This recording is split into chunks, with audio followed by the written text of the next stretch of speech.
Alec Baldwin and Paula Deen are both old, rich, white Democrats, yet one admits to using a slur and is crucified. She loses jobs, endorsement deals, and partnerships, whereas the other uses slurs in public and suffers no consequences.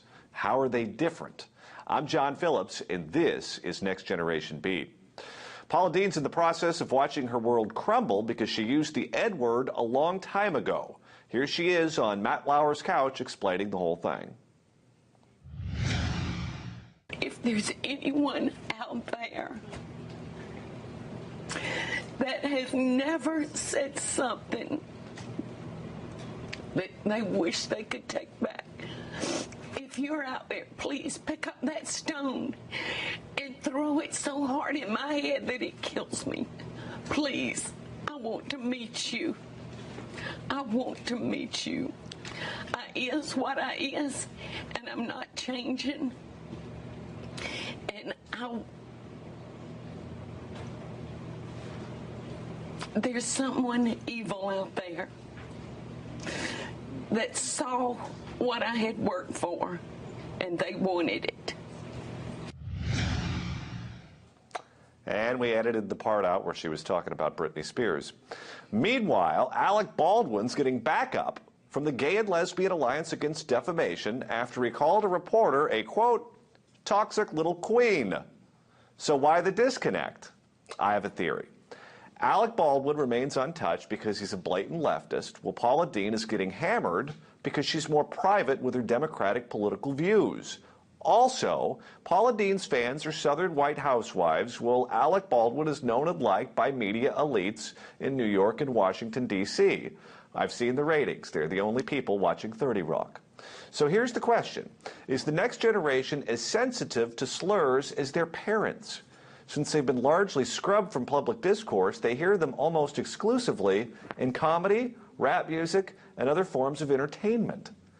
Is the career-ending slur going to be the thing of the past as minorities become a larger proportion of society as a whole and stop feeling discriminated against? Or is free speech going to be further and further restricted as people are branded racist for the words they use and the views they hold? Here to kick this topic around is the Next Generation Beat panel. She's the host of the Tammy Bruce Radio Extravaganza, which can be heard online at tammybruce.com. Tammy Bruce.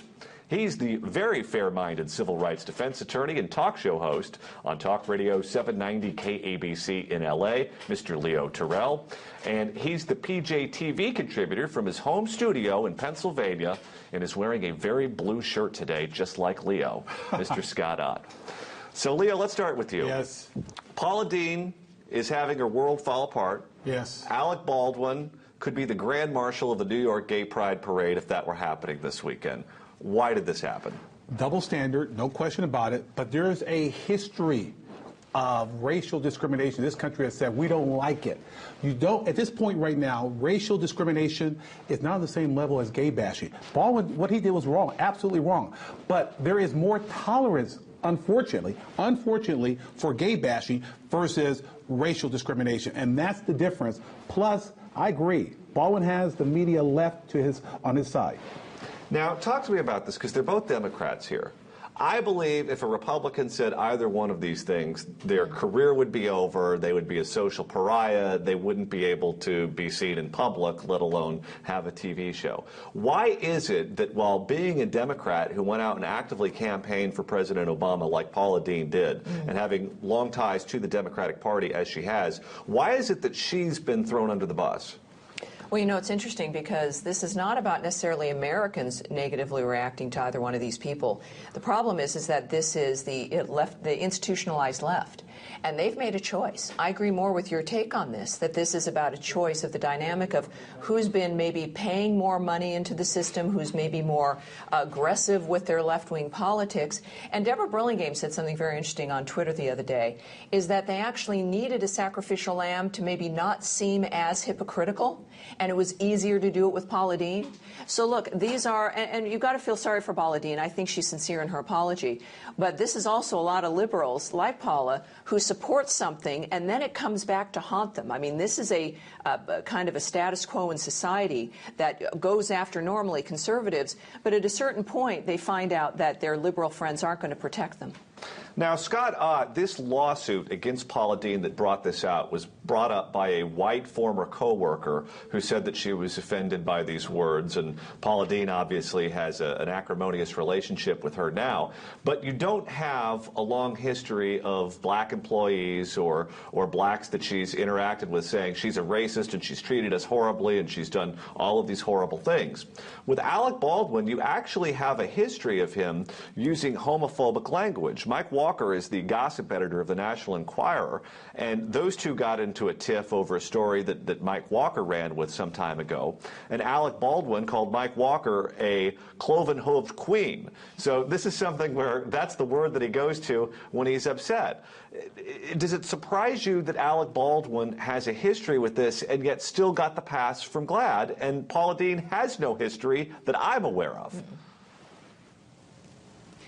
Well, you know, what's fascinating to me is that guys like Leo Terrell are now out of a job because there's no attorney necessary to adjudicate the Paula Deen case. I mean, we've all decided that we know what happened there. It's over. She's guilty. And, you know, in all of this discussion, what isn't really fleshed out is the fact that Paula Deen contests the accusations that her coworker made about her. She acknowledges, and she acknowledged under oath, that she had used a word that is socially unacceptable and reprehensible, and she used it in a situation where she was being held up. When she worked in a bank, she had a gun pointed to her head, and she used it to refer to the guy who was pointing a gun to her head. She does not acknowledge having said what her coworker, her employee, alleged for her to have said. And I think that there still should be a case here. It should be played out, and we should listen to the evidence on both sides before we jump to a conclusion. I'm not at the unemployment lines yet. However, this case is in the litigation stage. This is a deposition. This deposition is what she said under oath. And, of course, the media got a hold of this. Listen, she may win the case. Correct me if I'm wrong. The case hasn't been adjudicated yet. Deen may win the case. Correct. The point that I'm simply stating is this, that there is a lack of tolerance for racial discrimination, and yet gay bashing is still allowed. Unfortunately, it should be eliminated, but it's still going on. Well, if I just may add a little bit here in that I don't think the left has ever set up an actual and really cares about gay bashing or even racism. They use it as a silver bullet against conservatives and people who stop paying allegiance to their agenda. And when normally it would only have to be against the right. When you've got two people on the left who are doing it, I agree with Burlingame, is that there's a point where you've got to do something, otherwise, you know, your agenda is exposed. Let's talk about language, because I see a generational difference here with how people react to language. You talk to older people, you talk to people who are around before the civil rights movement, during the civil rights movement, they hear language like this and they have a very different reaction than younger people who hear it from comedy albums, who hear it from movies, who don't hear it in that context. Do you think there's a black and white, night and day difference between the way young people hear this and process it and the way older people do? Yes, it's a generational thing. I mean, we got people who are living still prior to the civil rights movement. The N-word is a horrific word in this country. You just can't use it in certain standards. However, young kids under 30, the N-word is not bad because they hear it in rap music, they hear it in movies, they use it between themselves of different colors. So it's not as bad. Again, the term, the gay bashing, is something that has been accepted by older generation. Until that generation weeds out, it's going to still be the difference between race and sexual orientation. But this is why the argument's difficult, though, because you can argue, as I'd mentioned before, that Paula Deen maybe was just writing the sequel to Django Unchained. And then, you know, what would the difference be? So here you have an Oscar-winning film that used it how many times in general and was lauded, and it was fabulous and written by a white man. And, you know, so we're looking at contradictory messages, not just to the younger generation, but certainly that's where it's going to resonate, where there really is, frankly, culturally, a sense of anything goes, that is nothing about decorum. But the fact that they're getting contradictory messages, certainly from the leftist elite, doesn't help. Well, Scott, let's go back to the Today Show interview, because this is something that we tend to do to people who are in trouble for some reason, especially with language. Let's go ahead and watch another clip of Paula Deen on the Today Show.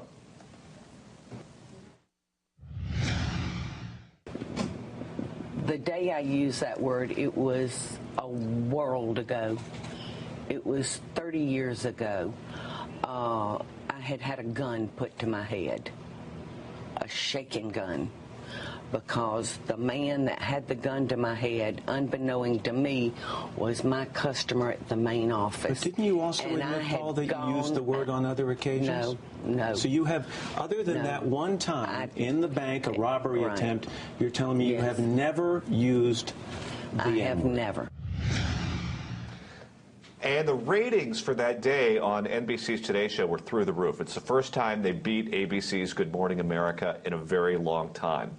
Is this something that disturbs you, Scott, where when someone gets in trouble, they have to go on an Apology Across America tour, and all of us tune in to watch this Tammy Faye Baker-style, very painful interview that poor Paula Deen had to give? Well, yeah, and it's become practically a religious rite. I mean, look at the laser-like focus of Matt Lauer in that interview. He has just had a woman tell him that somebody had a gun, a quivering gun, pointed at her head. He has no curiosity about that incident whatsoever. He's like, well, are you telling me that you've never used the N-word in all your life? He's like, wait a minute, Matt. Somebody told you they had a gun pointed at their head. Don't you even want to know anything about that situation, that circumstance? You have no curiosity? He was on a mission. He was on a mission not to go after Paula Deen. He was on a mission to go after the kind of people who love Paula Deen, the kind of people who just, even after these accusations, drove her book to #1 on Amazon's bestseller list, a book that won't even be published by the publisher because they've backed away from it. Well, I do have to say this. You, my friends. That was less painful than watching the last episode of Ann Curry on that couch. I want to make one comment. I want to make one comment about Paula Deen's statement when Matt Lauer asked a very legitimate question. Has she ever used that word before? And she said no. I would challenge anyone in this country to tell me they have only used the N-word once. I'll strap them up to a lie detector test, and that machine would blow up. Because unfortunately, people, that word has been said, uttered, maybe by joking, passing, more than once in a lifetime. I will sit here and tell you I've used that word more than once. I don't believe that statement. Let's move back to Alec Baldwin here for a second. You worked for the National Organization for Women. You were president of their Los Angeles chapter, and you did a lot surrounding domestic violence. Yeah. When you look at the rage that comes out of this man, and you look at the series of tweets that he put out there on the internet against this reporter, and you listen to the voicemail when he was calling his daughter a thoughtless little pig, and you listen to what he did to Mike Walker, and you look at the video of him going after it, he did use racial terminology when there was a New York Post photographer that he didn't want following him. Is he a guy that looks like he's just a boiling cauldron of hate that's about ready to just blow up at any moment? Well, clearly. I mean, you see episode after episode over a period of an expansive period of years where his go-to reaction is to threaten to kill someone or to go to some epithet that goes to the core of the person he's addressing. Called a New York Times photographer who is a former New York Police Department officer a coon, and Rodney. And in this Twitter rant against the reporter in England, he effectively called for a hate crime, called for his followers to go and attack this guy. If this was, we've got some people in jail in this country for the idea that they might eventually harm someone in the future. There's a young man in jail for putting up something up on Facebook that indicated he was 19, that he might go and attack someone. He's been in jail for 3 months without a trial. Alec Baldwin has effectively called for a hate crime. Not only is the leftist establishment giving him a pass like glad, but the police don't seem interested at all in whether or not this is the kind of guy who could eventually truly harm someone, whether it be himself or his wife or someone who maybe is an actual tipping point. Every single sign with all that we see from the left on the so-called gun violence is someone who might be right there on the edge, and Alec Baldwin seems to be that person. I saw 5 Capital One commercials today featuring Alex Baldwin. So apparently corporate America has accepted him. Well, I'm just sad that he's not going to be mayor of New York City. He'd be like the Fruit of the Month Club, just the gift that keeps on giving all year long. Who said he's not going to be mayor of New York City? And with that, we're going to have to wrap up today's program. Scott Ott from the great state of Pennsylvania, Tammy Bruce, host of the Tammy Bruce Show, and the fair-minded civil rights defense attorney, Mr. Leo Terrell. If you'd like to comment on today's show, you can do so in the comment section below or or on our Facebook page at facebook.com/NextGenTV. For Next Generation Beat, I'm John Phillips. Thanks for watching.